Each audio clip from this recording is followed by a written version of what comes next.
So basically guys ये video में हम बात करेंगे कि आपको ड्रॉप लेना चाहिए क्या, नीट 2025 की प्रिपरेशन करना चाहिए, आपका दिमाग ब्लॉक हो चुका है, आपको समझ में नहीं आ रहा, दूसरा कोर्स ले ले, आयुर्वेदिक कर ले, पार्शली ड्रॉप ले ले, फुल ड्रॉप ले ले, ब्रेन एकदम ब्लॉक हो चुका है। सबसे बड़ी दिक्कत आप में है। क्यों?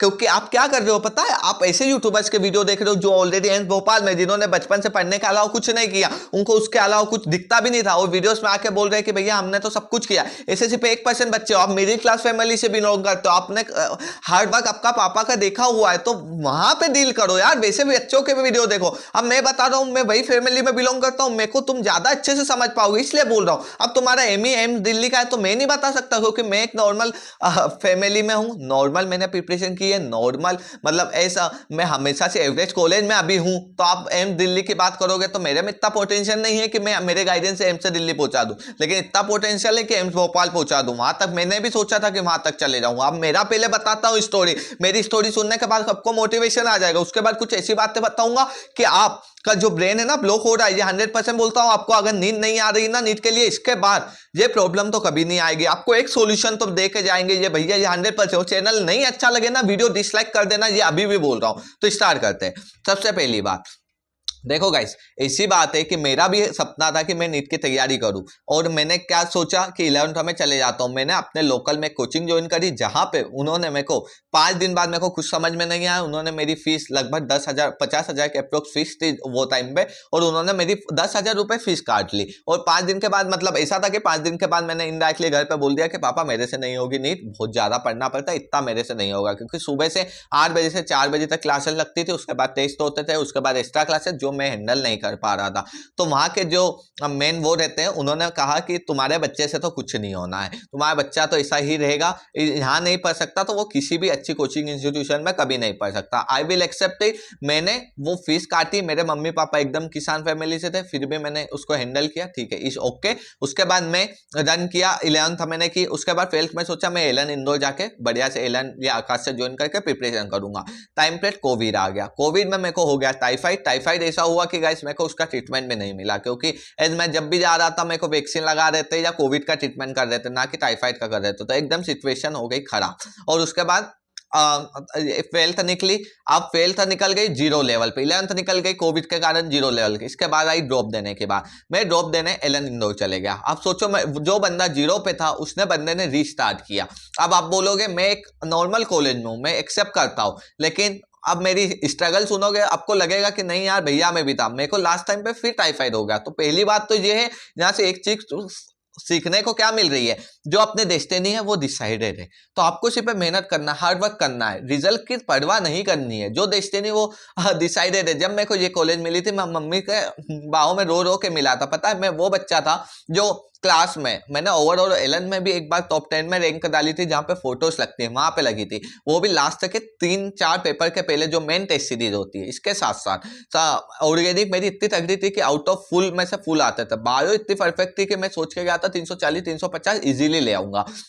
ठीक है, फिजिक्स अपनी रद्दी थी, ठीक है, अपन सोचते थे फिजिक्स, अपन को एक अच्छी सी गवर्नमेंट कॉलेज चाहिए थी, अपनी बस इतनी ड्रीम थी। ठीक है, अब इसके बाद वहां पे चीजें इतनी ज्यादा कोलैप्स होने लगी, मेरी हेल्थ नहीं साथ दी, कुछ भी नहीं। इसके बाद मैंने सोचो कि 1 साल से पे प्रिपरेशन की, और मैं यहाँ पे बैठा हूँ। ये मिलने के बाद भी काफी रोया था कि मम्मी मैं प्राइवेट तो नहीं डिजर्व करता था, लेकिन आज लगता है कि हर कॉलेज बेटर है। तुम जहां पे भी हो ना, वहां पे तुम अपना बेस्ट कर सकते हो। अब तुम्हारे में प्रॉब्लम क्या है, तुमने बहुत बड़े बड़ी ड्रीम्स बना ली है, तुम बड़े बड़े यूट्यूबर्स के वीडियो देख रहे हो, बड़े बड़े कॉलेजेस की वीडियो देख रहे हो।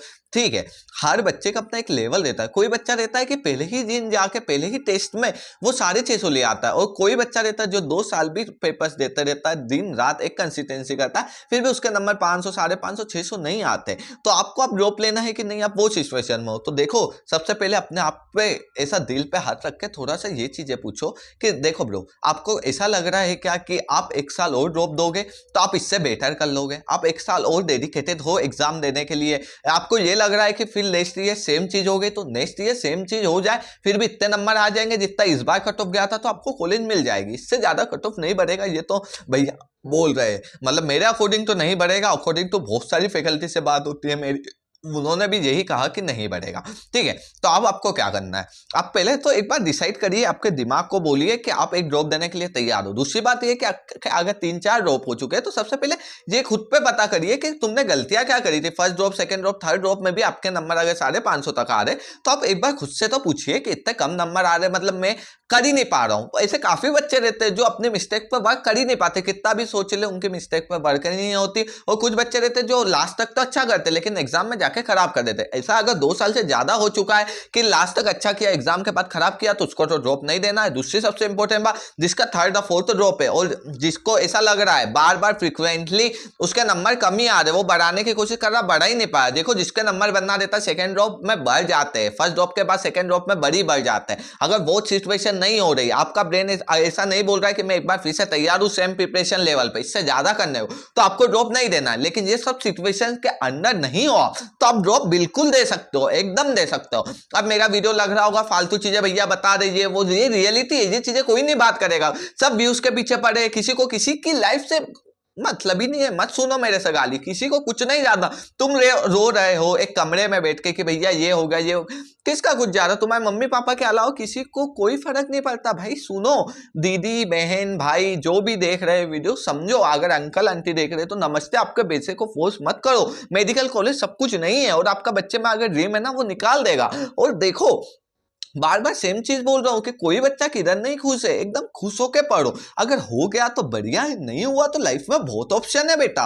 तो मैं ऐसा सोच रहा हूं ना कि मेडिकल कॉलेज सब कुछ है, मेरे को नहीं लगता ना तुमको आने के बाद तुम यही बात पे रहोगे कि यार मैं भी पागल हूं, इतना ज्यादा वो चल रहा हूं। वहां तक पहुंचने के बाद सबको यही लगता है कि सब कुछ तो नहीं है। हाँ है, तो आपको अगर ऐसा लग रहा है कि मैं एक बार फिर से तैयार हूं, मेरी गलतियों पर वर्क करूंगा, जितना पढ़ा था उससे तो ज्यादा पढ़ना है, सीधी बात है, गारंटी है, कितना भी सोच लो। और अभी भी टाइम नहीं हुआ, अब आप बोलोगे भैया सिर्फ 7 महीने बाकी है, कैसे करेंगे भाई? जिनके ड्रॉप है ना, देखा जिनका फर्स्ट ड्रॉप है वो तो दे ही देंगे, उनका तो सवाल ही नहीं है, फ्रेशर उनके लिए सवाल ही नहीं है। जिनका सेकंड थर्ड ड्रॉप है तो वो बोलेंगे भैया 7 ही महीने, तो ऑलरेडी आपका बेस तैयार है यार। 2 ड्रॉप दे दी है आपने, एकदम प्रिपेयर है, फर्स्ट ड्रॉप दे चुके हो, एकदम बेस ऐसा लेवल पे। आपको सिर्फ मेहनत करनी है, आपको सिर्फ टेस्ट देने, आप टेस्ट पे वर्क करो। टेस्ट से डरते हो ना, वहां जाके दिक्कत होती है, नंबर उसके ही कम आते हैं जो टेस्ट उनसे डरता है। भाई खूब टेस्ट दो, टेस्ट से ही एनालिसिस, और टेस्ट का एनालिसिस सबसे जरूरी है। मैं ये गारंटी लेता हूं कि अगर मैं टेस्ट के एनालिसिस करता ना तो मैं आज बहुत अच्छे कॉलेज में होता। लेकिन मेरी लाइफ की सबसे बड़ी मिस्टेक अगर मेरे को बोलोगे कि नीट टाइम पे, तो वो टेस्ट एनालिसिस। टेस्ट देता था, मेहनत करता था, लेकिन उसको 5 घंटे एनालिसिस नहीं करता था। वो चीज जिस दिन तुम करना चालू कर दोगे, मैं 101% ये प्लेटफॉर्म पे बोल दूंगा, तुम्हारे नंबर 100 नंबर तो इजीली बढ़ेंगे। इजीली मतलब आप 4 से 5 टेस्ट पेपर एनालिसिस कर लो, अगले टेस्ट पेपर में तुम्हारे 50 से 60 नंबर तो ऐसे इंक्रीमेंट होंगे। ये बात कोई नहीं बोलेगा। वो बड़े बड़े यूट्यूबर एम्स वाले के बातें कर रहे हो तो यार वो एम्स वाले हैं, वो लेवल से पढ़े हैं, वो उनको मतलब बचपन से उनका दिमाग है यार। किसी का रहता है दिमाग, ये नहीं तुम समझते। तुमको तुम्हारा दिमाग पता होना चाहिए। मैं ओवर एस्टिमेट नहीं कर रहा हूं कि तुम एम्स में नहीं जा सकते हो, लेकिन वहां पे टाइम लगता है यार। वहां पे अगर तुम्हारे से पहले से तुम क्लास में हो, फेल था में तुम्हारे 70% बने, 80% बने, तुम वो बच्चे नहीं हो जो एम्स डिजर्व करते हो, तो नहीं करते हो, एक्सेप्ट करो यार। तुम्हारी दिक्कत ही ये है कि तुम एक्सेप्ट नहीं करते कि तुम यहीं पे बैटल करते हो। अब मेरे को तुम बोलो कि मैं एम्स से फाइट कर सकता हूं, नहीं कर सकता यार, मेरे में नहीं पोटेंशियल है। लेकिन आप बोलो कि एमजीएम से, तो ऑफकोर्स एमजीएम से इजीली फाइट कर सकता हूं अगर मैं मेहनत करूं, इतना भरोसा है मेरे को। तो सबसे बड़ी दिक्कत तुम्हारे में है कि तुम खुद को वो वाले लेवल पे ले जाते हो यार। बच्चे वहां पे पहले से यार, तुमको पता है तुम्हारी क्लास में कुछ ऐसे बच्चे होंगे टॉपर जो हमेशा मतलब ऐसे पढ़ते थे, ऐसे लिखते थे कि पता ही नहीं। अब कुछ रहते हैं जो थ्योरी अच्छा लिख लेते हैं, राइटिंग में नहीं कर पाते, एमसीक्यूज में नहीं कर पाते, उनकी बात नहीं कर रहे। लेकिन काफी बच्चे ऐसे रहते हैं जो पहले से मल्टी टैलेंटेड रहते हैं, तो तुम उनसे कंपैरिजन करते रहते हो, वो नहीं है। अब मेरा बुआ का लड़का है जो अभी उसकी पीडब्ल्यू में टॉप 10 में रैंक आ रही, फर्स्ट सेकंड थर्ड पे ही आता रहता, तो अब मैं क्या बोल दूं। और जबकि वो कम भी पढ़ता है और अच्छे से पढ़ता है, लेकिन उसका पहले से दिमाग है यार। उसकी एमपी बोर्ड में रैंक कुछ सेकंड थी, डिस्ट्रिक्ट रैंक। तो ऐसे बच्चे रहते हैं तो तुम उनके पीछे पड़ जाते हो। वही बच्चे एम्स डिजर्व करते हैं, और जो नहीं करते वो इतना हार्डवर्क करते हैं। या तो तुम इतना हार्डवर्क कर लो कि उसको कोलैप्स कर लो, वो नहीं हो रहा है तो खुद पे बिलीव करो, खुद को बताओ कि मैं यहीं तक का बना हूं, यही करूंगा। उसके बाद लाइफ बहुत मौके देती है। एग्जाम से कुछ नहीं होता कि तुम एम्स कर लोगे, यहां से कर लोगे, इनडायरेक्टली तुम्हारा प्रैक्टिकल नॉलेज देता है। ऐसे कितने डॉक्टर है, तुमने किसी से आज तक पूछा तुमने बेटा कि सर आपने कहा किया है? ये चीजें कोई डिपेंड नहीं करती। तुम जिसको बहुत बड़े बड़े जो इंसान है उनको देखोगे तो उन्होंने कॉलेज ड्रॉप आउट है, कैसे कैसे पढ़े ही नहीं है। तो भाई ये चीजें मैटर नहीं करती कि तुम कहां से कर रहे हो। मैं बार बार यही समझा रहा हूं, चीजें बस अपने इस पे देखो कि हम कहां पे लाई करते हैं। प्रैक्टिकली तुम चीजें कर लोगे, तुम प्रैक्टिकली करोगे ना तो वो बच्चों से ज्यादा आगे निकल जाओगे जिस बच्चे दिन रात एक पढ़ रहे हैं। तो ये चीजों को थोड़ा सा समझो और समझ गए होंगे चीजें। Thank you so much guys, please subscribe अगर मेरे चैनल से आपको थोड़ी सी भी वैल्यू मिली तो।